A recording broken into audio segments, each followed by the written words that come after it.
Deemed by the War Department as inferior to whites and unable to handle the intricacies of modern weaponry, black soldiers were relegated to support roles. Flying fighter planes was out of the question. It was thought, over the objection of Hap Arnold, who was in charge of the Air Corps at that time, that blacks didn't have the ability to do complicated things, or leadership, etc. We knew that was wrong. Under pressure from the black press, the NAACP, and even his own wife, President Roosevelt relented in 1939 and ordered the civilian pilot training program to be open to black students who wished to become civilian pilots. In December of 1940, the War Department followed suit and appropriated $1 million to build a suitable base to train black airmen at the Tuskegee Institute in Alabama.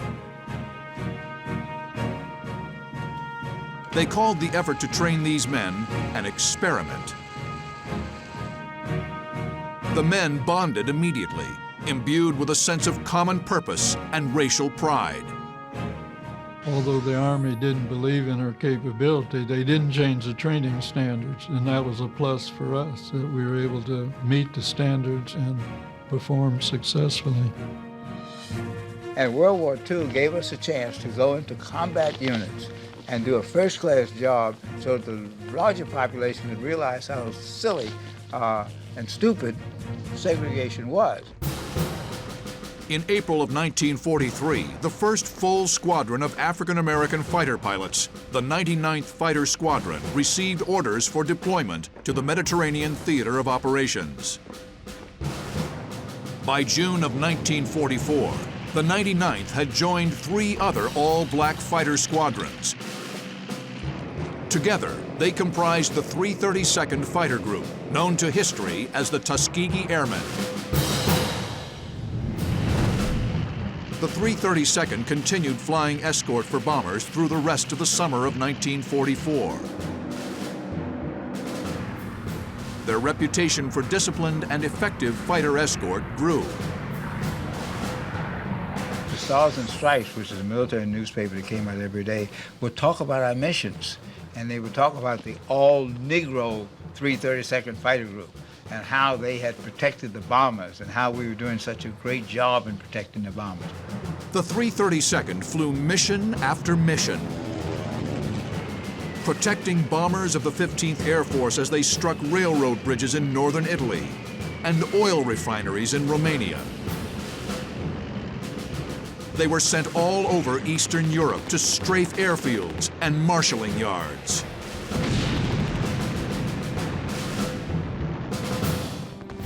By war's end, the 332nd had downed 108 enemy aircraft,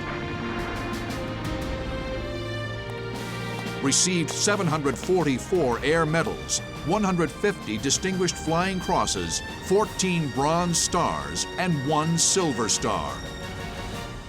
But despite the accolades for their efforts overseas, the Tuskegee Airmen returned to a segregated America, indifferent to their achievements. I'm coming down the gangplank from a boat that brought me back to the States, and at the bottom of the gangplank is a sign that said colored troops to the right, white troops to the left, separated again. And at that time I said, well, you know, this is a pity. But the war efforts of the Tuskegee Airmen would not be forgotten. Our experience dispelled the myths and biases that had been a part of Army policy on our capability and how we would be used, so it brought about a change.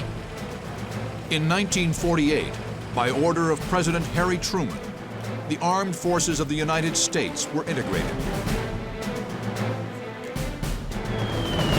The war record of the Tuskegee Airmen in the skies of Europe had shaken the foundations of entrenched American racism. This small but resolute group of African-American men, refined by hardship, danger, and adversity, had proven the fundamental injustice of a segregated military. you've got to know inside that racism is wrong. You got to know inside that you have the capacity like anybody else. And when given the opportunity, you will overcome. We'd accomplished something important once given the opportunity, and the importance that this shows that it's not happenstance of birth or color of skin that's important. It's really what Martin Luther King really gave our country, content of character.